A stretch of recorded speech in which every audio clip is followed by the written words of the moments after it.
Fortico, perusahaan jasa keamanan yang bertugas menampung, melindungi, dan mengirim uang ke beberapa tempat seperti bank, mal, pasar, dan lain sebagainya. Di mana pagi itu terlihat sebuah mobil lapis baja dengan 2 petugas yang sedang mempersiapkan pengiriman uang dari Fortico ke suatu tempat. Namun, belum lama mereka keluar dari gerbang, tiba-tiba mereka dihadang oleh sekelompok orang bersenjata. Yang mana kedua petugas tersebut disuruh keluar, dan mereka langsung mengeluarkan seluruh tas yang berisikan uang dari mobil tersebut. Dan mereka menembak mati kedua petugas tersebut. Dan inilah murkanya manusia.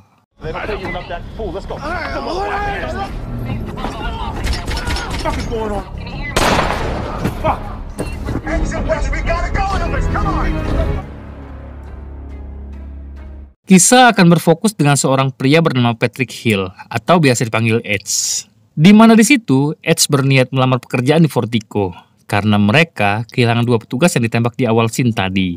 Edge pun dipandu oleh seorang pria bernama Bullet untuk menjalani serangkaian tes dan Edge harus mendapatkan nilai minimal 70 agar Edge dapat bekerja di Fortico. You need to hit the 70% pass mark. You ready for target practice? Ready. Dimulai dengan tes kebugaran, menembak, lalu menyetir truk. Edge nampaknya tidak terlalu mencolok dan tidak pula di bawah rata-rata. Karena Edge berhasil mendapatkan nilai pas 70 sesuai standar kelulusan yang ditentukan oleh Fortico. Look at that. 70%. Let's get you suited. Hari pertama bekerja, Edge pun diperkenalkan dengan beberapa figuran yang berperan sebagai teman-temannya di Fortico. Dan setelah berkenalan satu sama lain, Edge pun mendapat tugas untuk mendampingi petugas senior lainnya bernama Dave. Yang mana di film ini, Dave digambarkan dengan orang yang sangat songong. Atau kata orang Palembang mah, cak kepakaman. Di mana Dave meminta Edge untuk tetap di belakangnya. Karena jika ada sesuatu hal yang berbahaya terjadi, Dave akan menjadi orang pertama yang berada di depannya. Dan menjadi senior, serta panutan yang baik. Fuck you, Bullet. Alhamdulillahnya, di hari pertama kerjanya, semua berjalan dengan lancar, tanpa ada satupun rintangan yang meresahkan. Saat akan pulang dan absen, Edge pun terlihat nampak terdiam sejenak, memandangi kartu absen teman-temannya. Entah apa maksudnya, nanti kita cari tahu. Keesokan harinya, Edge pun kembali bertugas bersama Dave, di mana mereka menunggu Bullet yang masuk ke dalam kapal untuk mengantarkan uang kepada kliennya. Namun tiba-tiba HT mereka pun berbunyi, mengatakan bahwa Bullet sedang disandra dan meminta mereka untuk memindahkan mobil lapis baja yang berisikan uang ke suatu tempat. Dan jika tidak, maka Bullet akan mereka bunuh. If you want to see your girlfriend again, you have 1 minute before she dies. You'll do exactly as I said. I will tell you when to stop, and the key, and drive. Dave yang mendengarnya pun spontan kaget dan terlihat sangat panik. Berbanding terbalik dengan sikap karismatik sebelumnya, Edge sendiri justru terlihat nampak begitu tenang dan mengatakan, jika kau takut, kau bisa keluar dan biarkan aku yang menjemputnya. Take the next left.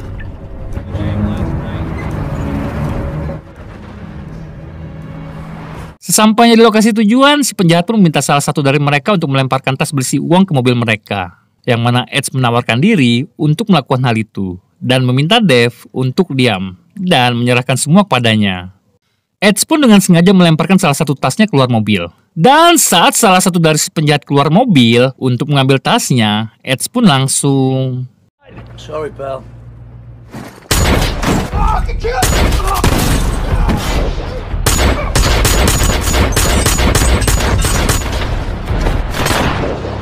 Ya, Edge pun menembak satu persatu dari si penjahat. Hingga tersisa sang pemimpin, Edge pun mengejarnya dan menyudutkannya, kemudian menanyai siapa bos mereka, dan apa mereka ada hubungannya dengan insiden perampokan sebelumnya.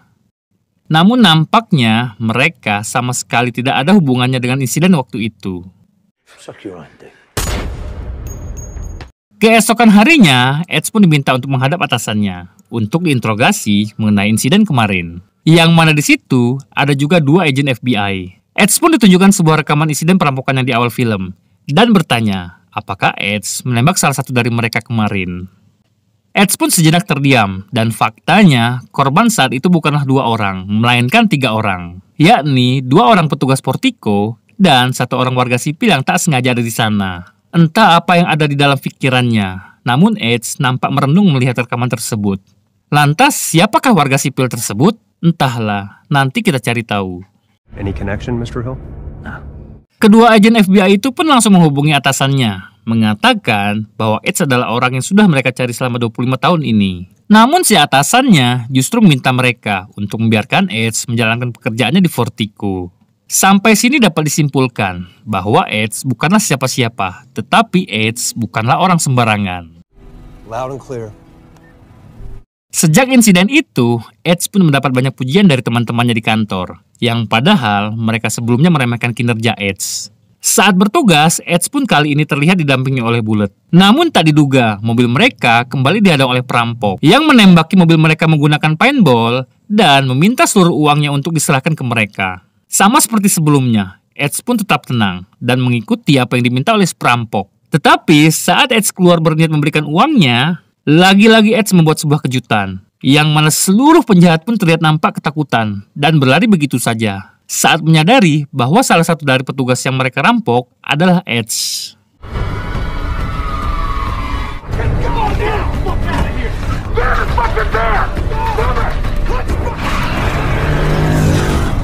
Oleh karena itu, sang atasan pun menganggap bahwa Edge memiliki aura kegelapan yang sangat menakutkan dan nampak seperti psikopat. Bahkan si bos pun mencurigai bahwa Edge adalah seorang legenda. Dave dan Bullet pun terlihat membicarakan tentang sosok Edge, yang mana Bullet melihat secara langsung saat salah satu perampok itu nampak mengenal Edge dan ketakutan setengah mati saat menatap wajah Edge. Lantas, siapakah Edge sebenarnya? Dan apa motif Edge masuk ke dalam Vertigo? Oke, kita tarik mundur waktu 5 bulan sebelum Edge melamar kerja ke Vertigo. Di sini kita diberitahu siapa sosok Edge sebenarnya. Faktanya, Edge merupakan bos dari kelompok mafia yang sudah diburu oleh FBI sejak lama. Yang mana di scene ini, Edge terlihat bersama anak satu-satunya yang bernama Doggy. Kemudian Edge pun ditelepon oleh salah satu anak buahnya bernama Mike. Mike memberitai bahwa mereka kekurangan orang untuk memantau truk lapis baja Vertigo. Lantaran salah satu dari mereka ada yang kecelakaan motor. Faktanya, selain menjalankan bisnis kotor, kelompok Edge juga menjalankan perampokan uang yang dibawa oleh mobil lapis baja Vertigo. Dan saat sampai di lokasi, Edge pun meninggalkan Doggy sendirian di mobilnya demi memantau mobil lapis baja tersebut. Namun tak disangka, ternyata ada kelompok lain yang lebih dulu merampok mobil lapis baja tersebut. Yang mana insiden ini merupakan insiden yang di awal film. Tentunya teman-teman masih ingat bahwa ada satu orang warga sipil yang tidak sengaja menjadi korban atas insiden perampokan tersebut. Ya, faktanya orang tersebut adalah Doggy, anak satu-satunya Edge. Doggy ditembak hingga tewas oleh salah satu dari mereka. Dan saat Edge hendak menolong Doggy, dia juga ditembak, namun tidak mengenai bagian vitalnya. 3 minggu kemudian, Edge pun terlihat baru sadar dari komanya. Betapa terpukulnya Edge saat mengetahui bahwa anak satu-satunya sudah meninggal dunia. Edge pun langsung menemui sahabatnya yang merupakan salah satu pentolan FBI. Yang mana Pak Muhis memberi daftar nama yang dia curigai sebagai pelaku perampokan sekaligus pembunuh anaknya Edge. Dan membebaskan Edge untuk melakukan apapun kepada mereka. I can do it in 2 weeks. Then you gotta let me do this my way. Floor is yours. Saat di markas, kita akan melihat betapa tegang dan ketakutannya para anak buah Edge. Karena mereka sadar betul betapa murkanya Edge ketika anak satu-satunya dibunuh oleh seseorang yang diakibatkan oleh kelalaian mereka semua. Meskipun begitu, Edge tetap tenang dan tidak sekonyong-konyong ngamuk gak jelas. Edge hanya menginginkan nama dan wajah siapa yang telah menembakkan senjatanya kepada anak kesayangannya. I need to know who pulled the trigger. I want a name. I need a face. The skill set. Or a form. Understood. Dengan cepat, mereka pun mencari satu persatu orang yang ada di daftar. Hingga mereka pun mendapatkan satu nama dari seorang penjahat juga, yakni Gashi bersaudara. The only fucking name. Gashi Brothers. Setelah mendapatkan apa yang dia inginkan, Edge pun meminta Mike untuk meninggalkan uang untuk si informan dan membiarkannya untuk hidup. The keys in the car. Give him 200 grand. Setelah itu mereka pun langsung mendatangi markasnya Gashi bersaudara. Namun ternyata mereka hanya menjalankan bisnis film dewasa anak di bawah umur, yang sama sekali tidak ada hubungannya dengan perampokan sebelumnya. They're more about the smash and grab.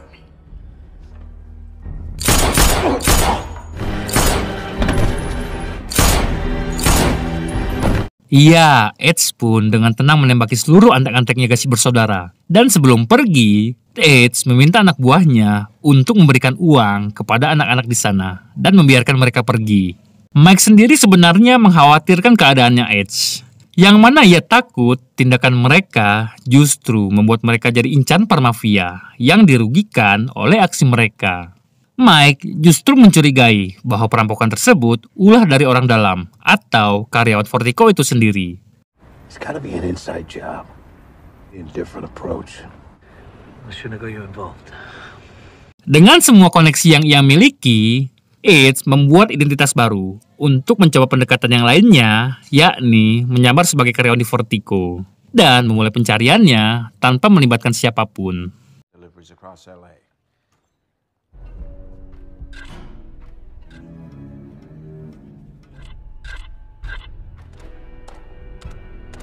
You up there? Just make sure you. Scene pun flashback ke beberapa bulan sebelumnya, yang mana kita diperlihatkan ada 6 orang mantan bekas tentara bayaran yang sudah lama menganggur dan sangat membutuhkan uang untuk menyambung kehidupan mereka. Dan di antara mereka ada satu orang pria yang sangat mencolok, sangat mirip dengan orang yang menembak Doggy anaknya Edge. Ya, pria itu bernama Jan. Boredom's more dangerous than bullets.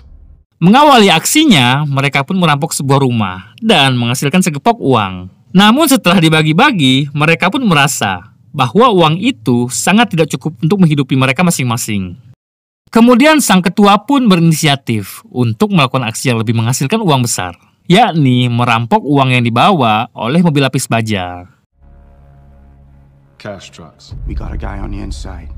Dengan persenjataan yang mereka beli dari hasil perampokan sebelumnya dan dikombinasi dengan keahlian mereka sebagai bekas tentara bayaran, mereka pun memulai aksinya tersebut dibantu oleh salah satu orang dalam atau salah satu petugas Vertigo. Entah siapa orang itu, nanti kita cari tahu. Saat mereka mulai aksinya, kita pun dapat melihat Edge yang baru turun dari mobilnya dan meninggalkan Doggy di sana. Pada adegan ini, kita semua akan dibuat sangat kesal saat mengetahui alasan kenapa Jan bisa sampai menembak Doggy anaknya Edge. Awalnya salah satu petugas Vertigo memberontak, dan Jan menembak mereka dengan sadis. Dan selanjutnya, Jan menembak Doggy hingga tewas, yang padahal Doggy sama sekali tidak melakukan perlawanan. Dan semua itu murni diakibatkan kekesalan yang ia alami.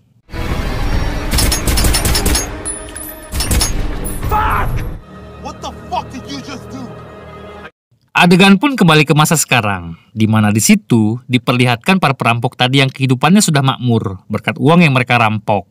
Namun nampaknya mereka belum merasa tercukupi dengan segala yang mereka miliki, dan mereka berencana untuk merampok yang lebih besar, yakni langsung dari penyimpanan atau depot, yaitu Vertigo itu sendiri. Masih dengan bantuan orang dalam yang masih belum diketahui siapa orang itu, dan mereka berenam sangat bersemangat melakukan aksinya selanjutnya.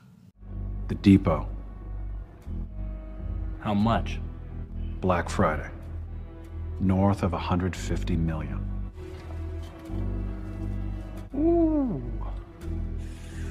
Balik lagi ke Bullet dan Edge, di mana hari itu mereka kembali bertugas berdua. Namun yang mengejutkan adalah Bullet menawarkan untuk mendapatkan uang yang lebih besar daripada UMR yang mereka terima. Dan faktanya, orang dalam yang memberi jalan untuk aksi perampokan sebelumnya adalah si Bullet itu sendiri. Hingga dapat dipastikan bahwa Bullet ikut terlibat dalam aksi penembakan Doggy yang dilakukan oleh Jan. Pilatnian kau Bullet. I tell them which trucks to hit. The boy was unfortunate. The 2 guards being killed was necessary. Meskipun begitu, Edge tak sekonyong-konyong emosi. Dia tetap tenang untuk mengetahui siapa yang menembakkan senjatanya ke arah Doggy, yang mana dia bersedia untuk membantu Bullet dalam rencana perampokan tersebut. Yeah, we have a deal. Kemudian Bullet pun memberitai teman-temannya bahwa Edge akan ikut serta dalam aksi ini. Selanjutnya mereka berdua pun pergi ke lokasi yang sudah dijanjikan, di mana para perampok bersembunyi di dalam mobil lapis baja, sehingga mereka dapat masuk ke dalam depot di Vertigo dengan mudah.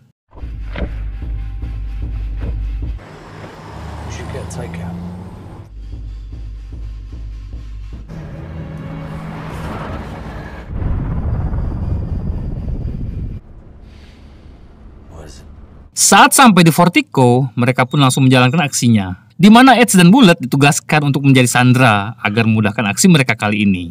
Bullet sendiri dijadikan tameng mereka untuk masuk ke dalam berangkas. Namun ternyata para penjaga berangkas justru memberi perlawanan, hingga terjadilah baku tembak yang menewaskan beberapa penjaga di sana. Bullet, get down!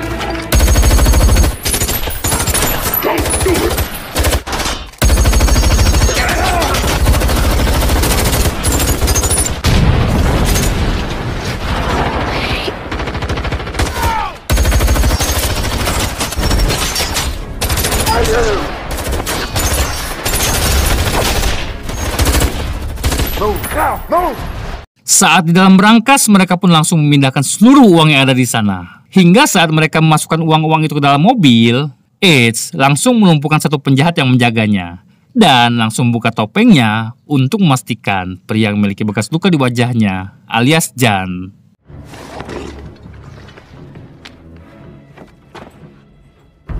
Just wait for help. What do you want us to do? Setelah menyelamatkan Dev dan atasannya, Edge pun menyamar menjadi salah satu dari si perampok dan langsung membunuh salah satu dari mereka. Kemudian dia pun memasukkan sebuah ponsel ke dalam salah satu tas yang berisikan uang tersebut agar dia dapat melacak kemana tas itu akan dibawa apabila mereka berhasil keluar dari sana. Sementara itu dari luar gedung, pihak kepolisian sudah datang ke sana. Namun sayangnya tim SWAT masih jauh di perjalanan. Dev sendiri terlihat sangat panik, dan saat salah satu penjahat datang, Dev langsung dilumpuhkan tapi nggak sampai mati. Namun tak lama, Edge pun datang dan langsung membunuh si penjahat tersebut.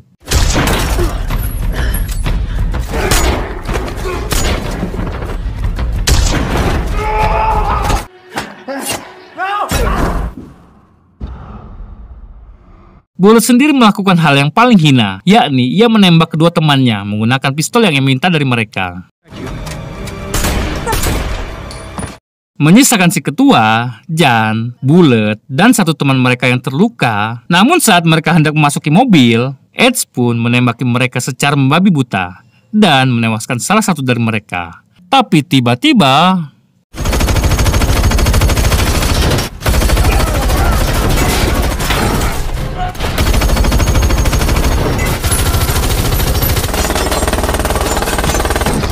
ya, Bullet justru menembaki Edge menggunakan MP7-nya dan dilanjutkan menembak Dev untuk kemudian ikut kabur dari sana bersama mereka.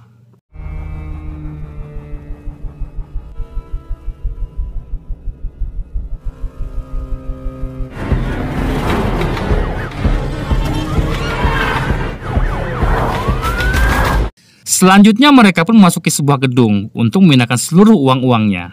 Dan ketika Bullet memindahkan uang-uang tersebut, si ketua yang sedang terluka pun menyadari bahwa Jan memiliki rencana sendiri, yakni akan membunuh mereka semua. Si ketua pun berniat menembaknya. Namun karena si ketua sedang sekarat, si ketua harus tewas oleh Jan anak buahnya sendiri, tanpa menikmati uang hasil rampokan tersebut. Where's the Sarge? He's fucking dead, Bullet. Menyisakan Bullet dan Jan, mereka pun tetap pada rencana awal untuk memindahkan seluruh uang-uangnya. Bullet sendiri sadar bahwa ada yang tidak beres dengan Jan. Namun saat Bullet berniat membunuh Jan, justru si Bullet lah yang harus tewas oleh si Jan. Too fucking slow. Dan pada akhirnya, hanya Jan lah yang tersisa. Dan melanjutkan hidupnya dengan menikmati semua uang haram tersebut.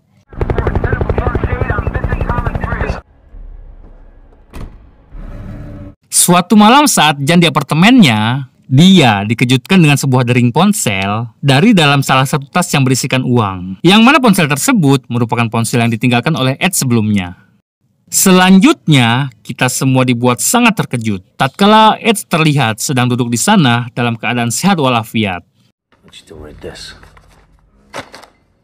Edge pun meminta Jan untuk melihat catatan medis hasil otopsi Doggy. Yang mana Edge bermaksud untuk membunuh Jan dengan cara yang sama ia lakukan kepada Doggy. Dimulai dengan hati, paru-paru, limpa, dan yang terakhir jantung. Sehingga rasa sakit yang Doggy rasakan dapat dirasakan pula oleh si Jan Pilat ini.